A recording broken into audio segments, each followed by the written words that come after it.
fiery horse with the speed of light, a cloud of dust, and a hearty hi-yo silver. The Lone Ranger.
With his faithful Indian companion Tonto, the daring and resourceful masked rider of the plains led the fight for law and order in the early western United States.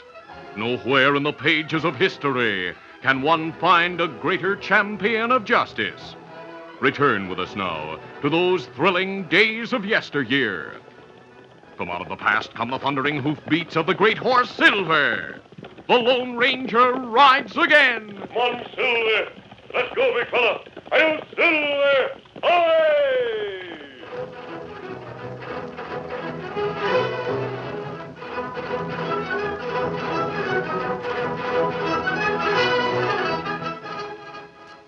Friends, the Lone Ranger adventures are 21 years old this month. To mark this coming of age, we have requested a personal word from the man whose interests, training, and experience made possible radio's longest-lived adventure series. Here is the creator of the Lone Ranger, Mr. George W. Trendle. Good evening. It seems impossible that these adventures have lived 21 years. The time has passed very quickly. During these years, your many letters have been continuing evidence of your warm, friendly interest in the Lone Ranger dramas. For such friendship, we are deeply grateful. And I am glad to have this opportunity to represent our entire organization in promising to do our level best to merit your continuing interest in the years to come. Thank you.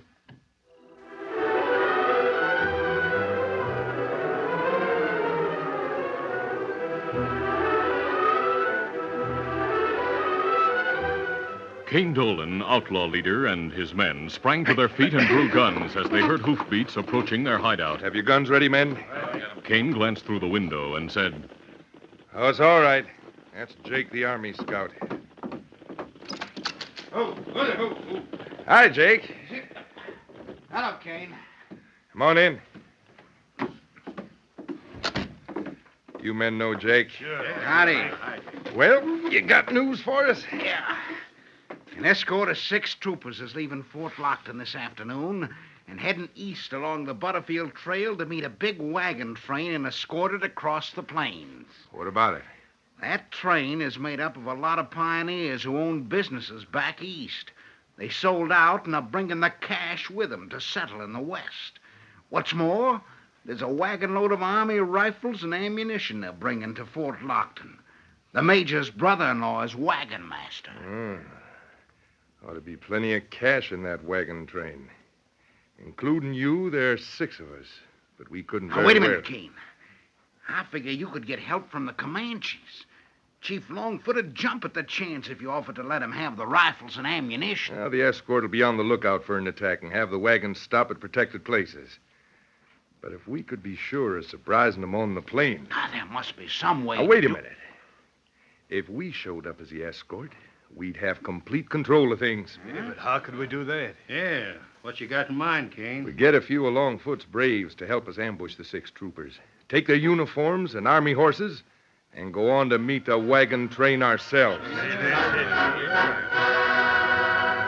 Later that afternoon, Kane Dolan and his 5 followers, augmented by as many Indians, waited to ambush the army escort. Jake, you sure those 6 troopers were to leave the fort this afternoon? Yeah, they should have come along here by this time. Is there any other trail they might follow? No, this is the way they'll come, Kane. I figure Hold maybe... it. Hey, look. Coming around the bend. The trooper escort. This is it. Have your guns ready. And as they pass, we'll let them have it. All right. Chief Longfoot, you and your men take our horses to your village. We'll ride those with the army brand on them. Then take your braves to the big plains and be ready to attack day after tomorrow at dawn. We'll see to it that the wagons break camp and are on the plains by then. All right, here comes the escort. Let them have it. All right. The 6 troopers were taken entirely by surprise. Some of them fell before they had a chance to defend themselves. And within a matter of minutes, all of them had fallen victims to the vicious and ruthless attack.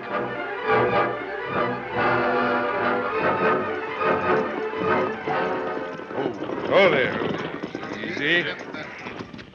Well, they're all done for. Now we'll change clothes with them, drag them back into the brush, and leave on their horses to meet the wagons. All right, let's get busy. Soon the transfer of clothing was made and the troopers hidden behind the brush. As the outlaws prepared to mount the army horses, Kane looked them over, then chuckled.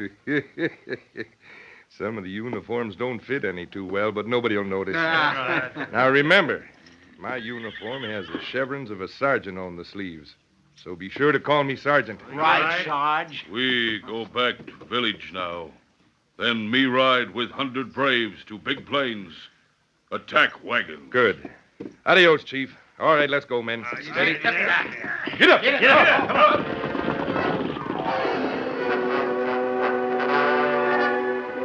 It was almost sundown when the Lone Ranger and Tonto approached the spot where the ambush had taken place. Suddenly, the masked man pointed to the trail, saying, Look, Tonto. Something must have happened here. Oh, Scout, fella. Oh. Signs show marks of many horses. Me see empty shells. Stains on ground. Easy, steady, big fella. Easy, fella. Bloodstains. Hoof marks show some Indian ponies here. Listen, Tonto. I thought I heard something. Sound come from behind bush. Come on. A man. He's badly wounded. I'm a trooper. 5 others must be dead. Ambush. Easy, fella, easy. Gotta tell you, with escort, going to meet wagon train. Outlaws thought I was dead like the others. Took uniforms, horses, planned to meet wagons, plant engine attack on Big Plains. I heard him.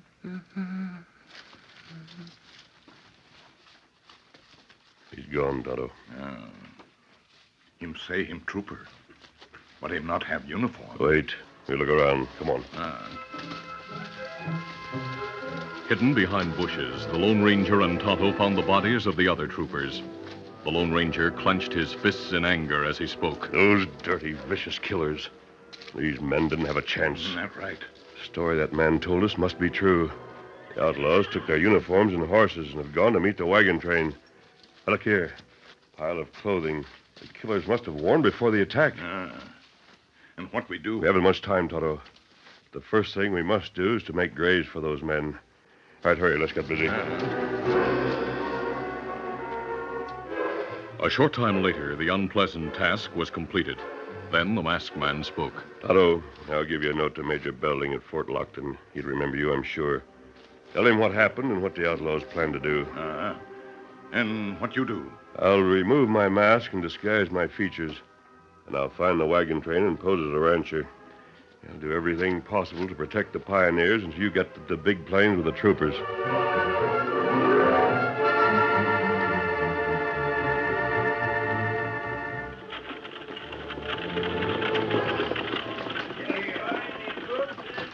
following morning, as the wagon train moved slowly along the trail, the wagon master, Seth Cushing, driving the lead wagon, suddenly spoke to his wife, Amy. Look, Amy, riders coming toward us. Yes, I see them, Seth.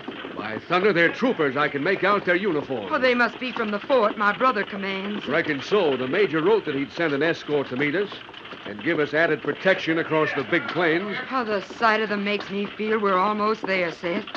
Our long journey is almost over. We still have quite a distance to go, Amy.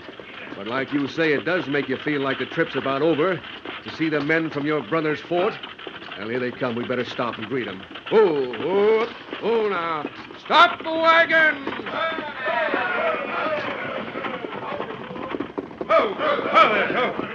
Howdy. Major sent us out to escort the wagons the rest of the way. I'm Sergeant Kane. Mighty glad to meet you, Sergeant. I'm Seth Cushing. This is my wife, the Major's sister. How do you do? Right pleased to meet you, ma'am. Men, it's the Major's sister, so you better mind your P's and Q's. I'm sure you're all fine soldiers, and we'll feel much safer having you to escort us. Well, thank you, ma'am. Reckon we better lead the way, Mr. Cushing. All right, men. Turn around, get going. Get up there. Get up.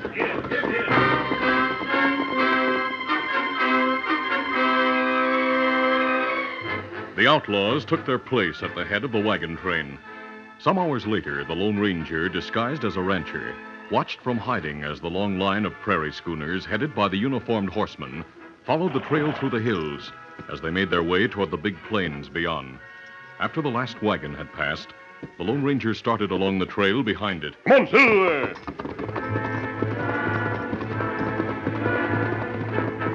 A short time later, he overtook the wagons, passing them all until he rode alongside the one driven by the wagon master, Seth Cushing. Easy, fella, easy. Howdy, mister. Reckon you're in charge of this wagon train, aren't you? That's right, stranger. Where'd you come from? Just happened to catch up to you. I'm heading back to the territory near Fort Lockton. Thought I might join your train from here on in. Well, reckon it's all right. Mr. Smith will do. Smith, huh? Sure meet plenty by that name. I'm Seth Cushing. This is my wife. I'd be glad to meet you both. My husband and I are going to settle near Fort Lockton. My brother is Major Belden. He's commandant there. Major Belden? Oh, of course, ma'am. I've heard of him. He's well thought of out this way. Why, it's nice of you to say that. You know, we feel quite important having a military escort. I noticed the uniformed hombres, ma'am. Oh, here comes the sergeant now. Oh, easy now, easy. Everything all right back here, Mr. Cushing? Fine, Sergeant. Oh, meet Mr. Smith. He just caught up to the wagons. He's going to travel the rest of the way with us. Howdy, Sergeant. Smith, huh? Convenient name, mister. It'll do. Mr. Cushing, it's risky to let a stranger join the wagon train. My advice is to let Smith go on about a business. Nonsense, Sergeant. What harm could one man do among so many? Anyhow, I think Mr. Smith is very nice, and it'd be very unfriendly to refuse to let him stay with us. Thank you, ma'am. My wife is right, Sergeant. We already told Smith he could join us, so that's that. Well, have it your way. Get up there, come on.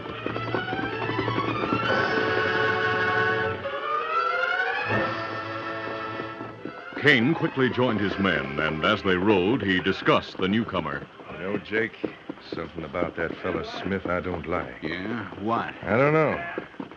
The way he looked at me. I saw him staring at the bullet hole in the breast of this uniform jacket. You think he suspects something? I don't know. But to be on the safe side, I'm going to see that he has an accident. A serious accident. Before the Comanches attack in the morning. Come on. Get up there. Come on.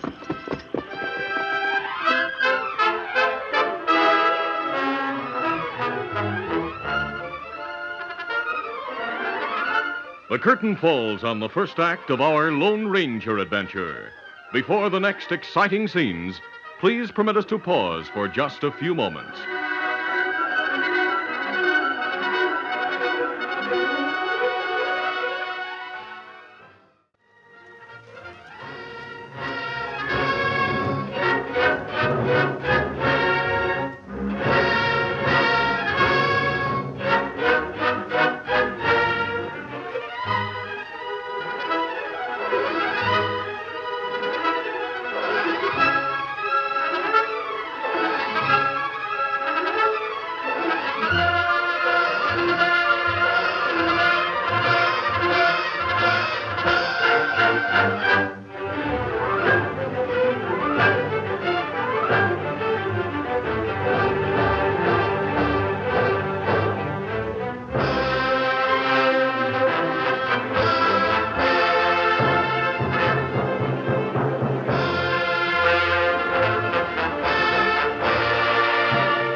now to continue. After meeting the Lone Ranger in his disguise as a rancher, Kane Dolan, suspicious of the stranger, told his men he would see to it that the newcomer would meet with a serious accident before the planned Indian attack. The wagon train moved slowly westward, and the rest of the afternoon passed without incident.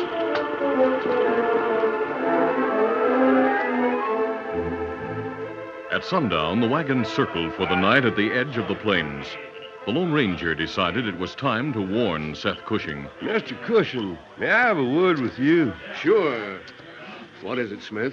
It's about those troopers, sir. Well, what about them? They're leading the wagons into a trap. I found out. Hold on. Those troopers were sent to escort us by Amy's brother. Fact is, the sergeant came to me a while ago and warned me to keep an eye on you. I'm glad to let you ride with us, but I won't stand for anyone stirring up trouble. You just better forget whatever you started to say. Now, I have work to do. The Lone Ranger made no further attempt to talk to Seth. He was afraid the wagon master would spoil everything if he disclosed the truth at this time. Later, just before the pioneers turned in for the night, Seth called them together. When they were gathered around the big campfire, he spoke. Men, the sergeant has suggested that we break camp an hour earlier in the morning, so as to get a good start across the plains. By sunup, we'll already be on our way. He says by getting an early start, we'll cross the most dangerous part of the plains by nightfall. Good idea. Lucky we have the escort. We'll take turns standing watch. Now get a good night's sleep. After we cross the plains, all danger of Indian attacks will be past. Kane Dolan's plan was evident to the Lone Ranger. He wanted to start the wagons early so they'd be moving in a line when the attack came, making it difficult to defend the train against the Indians. Determined to delay the wagons and try to keep them circled until help came, the Lone Ranger crawled through the shadows under the wagons and removed the pin bolts from some of the whiffle trees and threw them into the brush. Then he rolled into his blanket outside the circle beside one of the wagons. Later, Kane Dolan, standing watch with Jake, spoke in a low voice. I spotted the stranger placing his blanket beside that wagon over there, Jake. Must be sleeping by now. What you got in mind, Kane? He's suspicious of us. I want to get rid of him. How? I had this Indian headband and feather in my saddlebag. You take it with you. Crawl in the shadows outside the circle. Use your knife on that stranger and drop the headband. Oh. When he's found in the morning, folks will think an Indian sneaked up on him. Now, here, be careful, but get him. Right. He'll never know what happened.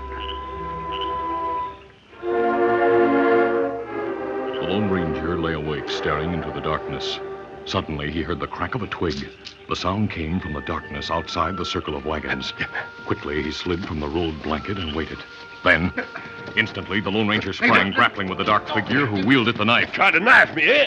Oh, I'll show you. I take it. No, wait. Preacher made a mistake. Get to your feet. No. We're getting the light inside the circle. Wait a minute. What's going on here?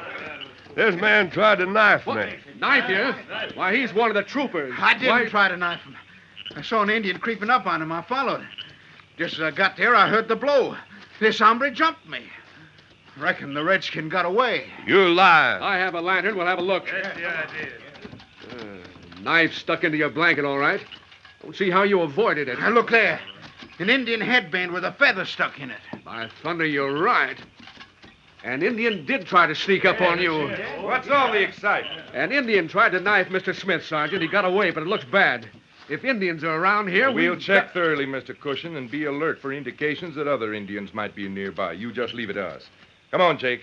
We'll get our horses and look around for that redskin. Sure, Sergeant. Rest of you men might as well get back to your wagons. Oh, mister, I reckon it isn't your fault, but somehow you seem to stir up trouble around here. Better move your blanket inside the wagon circle like everybody else. See you in the morning. Mr. Cushing, Are you trying to convince him now? Before the sun rose, the camp became active again as the pioneers prepared to start the wagon train on its way. Then they learned of the missing bolts. They crowded around Seth with their complaints. The Lone Ranger stood listening. Now, wait a minute. Hold on. We can't move the wagons till we get more bolts to hold the whiffle trees. Oh, there. What's the delay, Mr. Cushion? Seth quickly told Kane what the trouble was. Kane's eyes rested on the Lone Ranger. Then he spoke. Those pin bolts were deliberately taken out during the night. Maybe Smith knows something about them, huh? Why should I? Maybe you want to delay the wagons for one thing. You may be in cahoots with the Indians. If that were the case, why would an Indian try to knife me, Sergeant? See, that's right. Why, because... And if I wanted to help Indians in an attack, I wouldn't delay the wagons. I'd get them to break the circle and string out over the plains. It'd make a better target for an attack. Smith, you'll bear watching. Mr. Cushion, you better get more bolts and fix those wagons so as we can get started. We lost a half hour already. The sun will soon be up. I may have some in my tool chest. We'll soon get the wagons rolling. Don't worry, Sergeant. Come on with me, men. Get up there. Come on. Mr. Smith, Oh, good morning, ma'am. tell me, why did you take those pin bolts out? I saw you last night. To delay the wagons and keep them circled. You think there might be an attack? I tried to talk to your husband, but he I wouldn't... know. Seth told me. I don't know why, but I trust you. And I don't trust the sergeant and his men. I've been around soldiers long enough before I married to notice things. They couldn't have trained under my brother, Major Belden. Believe me, Mrs. Cushion, I know they ain't troopers. You must convince your husband of that. And they're planning to have the Comanches attack. Oh. That's why the so-called sergeant is anxious to have the wagons break camp and start over the plains. If there was some way to find out for sure, I'd... Wait, here comes the sergeant. I'll ask him a few questions. Oh. Morning, ma'am. Smith, Sergeant, tell me something. Oh, of course, ma'am. I heard of the Major's accident. You know, when his horse fell, I've worried about it. The Major's leg was badly injured, wasn't it? Oh, yes, ma'am. Mighty bad, but he's getting along all right now. Did Martha, the Major's wife, arrive all right? His wife? Oh, yes, ma'am. I'm so glad we'll soon be together again. It won't be long now, ma'am. I have to hurry up things so we can get started. Get up there. Come on. Well, ma'am? My brother never had an accident, and he isn't married. Well, I found some pin bolts that might fit. Smith, if I thought Seth, you must listen. I just found out for certain the sergeant is an imposter. Smith tried to tell me that. I asked questions about Frank. The sergeant gave the wrong answers, Seth. Please listen to Mr. Smith. Well, Smith, what have you got to say? Briefly, the Lone Ranger told all that had happened. Seth exclaimed, What? You mean they aren't troopers from Frank's fort? No, they aren't. They're outlaws. They killed the troopers who were on the way to escort you. Wait. You talk different, mister. I don't savvy. Never mind that now. Those men plan to lead these wagons into a trap. By thunder, I'll tell everybody. No, wait. I suggest you delay the wagons. Keep them in the circle. Then place some of your best men near those outlaws. When and if the attack comes, have your men disarm them immediately. Tie them, put them into one of the wagons under guard. Good idea. We'll take them by surprise. And I sure hope that friend of yours gets here in time with the regiment. In spite of Kane's urging, Seth managed to delay the departure of the wagons until after sunrise. The wagon master had talked quietly to some of the men, who from then on stayed close to Kane's followers. The Lone Ranger, mounted on Silver, managed to stay near Kane. Finally... Hey, look! Coming over the rise on the plains! This is it, men. Drop that gun. This'll take care of you. Even before the Comanches were within range, Kane and his men were surprised and disarmed. While a few of the pioneers tied them, the rest gave their attention to fighting off the approaching Comanches. The pioneers, ready for the attack because of the Lone Ranger's warning to Seth, fought valiantly. They were outnumbered 2-1, but managed to hold them back. The Lone Ranger moved from place to place, giving encouragement and using his 2 guns to great advantage. Watch them. Don't waste bullets. Make each shot count. The Comanches pressed forward, riding at a gallop around the outside of the wagons. Many on both sides fell wounded, and from all appearances, the Indians were rapidly gaining the advantage. Then... Look! Coming in from both sides, the troopers! The troopers, far outnumbering the Indians, moved in from both sides with guns blazing. Those Comanches who weren't dead or wounded had no chance of escape, and before long they were subdued and quickly disarmed. The battle had ended.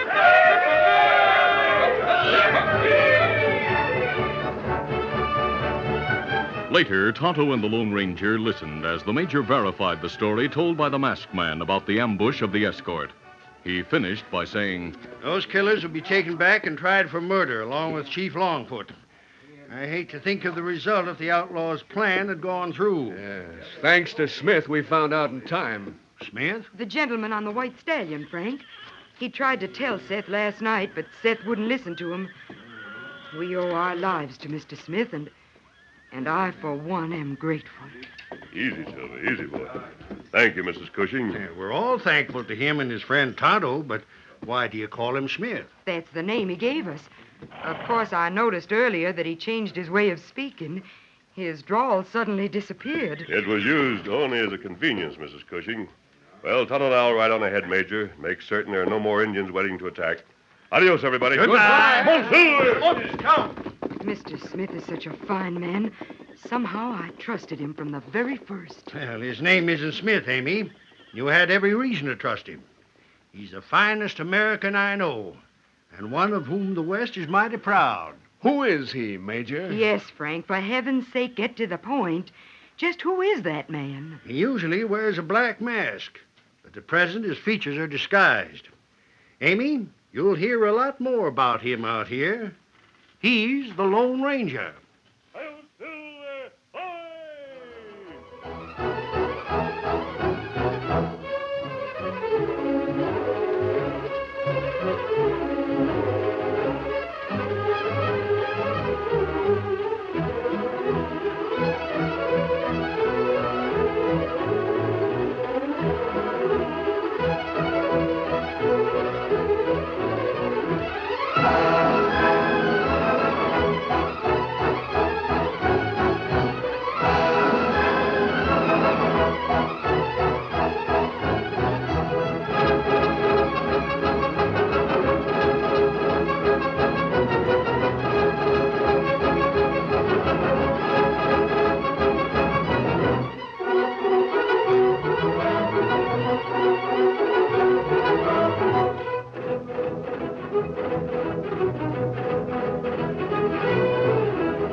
This is a feature of the Lone Ranger Incorporated, created by George W. Trendle, produced by Trendle Campbell Muir Incorporated, directed by Charles D. Livingston, and edited by Fran Stryker.